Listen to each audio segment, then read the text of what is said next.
انا جاي لك النهارده افكرك بمعلومه مهمه جدا.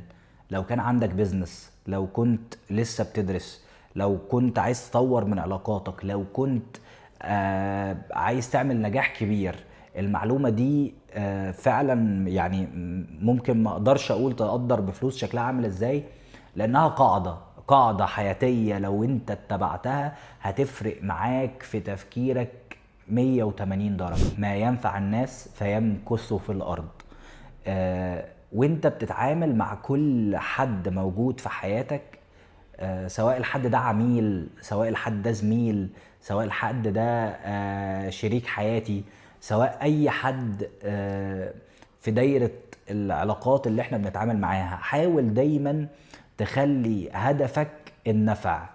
طول ما انت بتنفع الناس ربنا بيفتح لك ابواب الرزق. طول ما انت بتساعد في حركة الكون الايجابية، كنت سبب في رزق حد، كنت سبب في ان حد يتعلم معلومة، كنت سبب ان حد يفكر في فكرة جديدة عليه.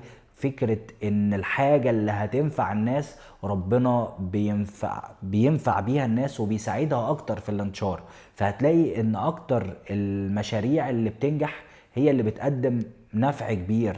اكتر الافكار اللي بتنتشر هي اللي بتساعد الناس او بتسهل عليهم. زي مثلا فيسبوك، هو ربط العالم كله بشكل او باخر. فالنهارده تقريبا كل الناس في العالم تسمع عنه. فكل ما كانت فكرتك او كل ما كان ده على مستوى البيزنس، كل ما كان فكرتك بتنفع ناس اكتر، كل ما بتقدر تحقق منها نتيجة اكبر. طب على مستوى العلاقات احنا بنحب الناس اللي بتقدم لنا النفع. الناس اللي بتحاول تطور في حياتنا.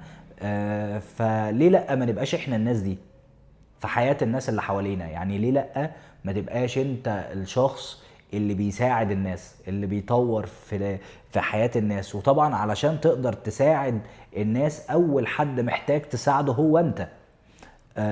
لو انت عايز تساعد حد ماديا محتاج انت تساعد نفسك ماديا. لو انت عايز تساعد حد فكريا محتاج ان انت تساعد نفسك فكريا.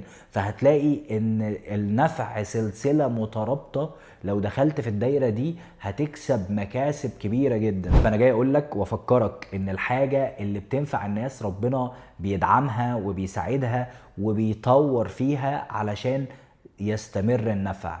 فلو عندك هدف حاول تربطه بأكبر نفع لأكبر عدد ممكن من الناس، وده هيساعدك توصل لأهدافك.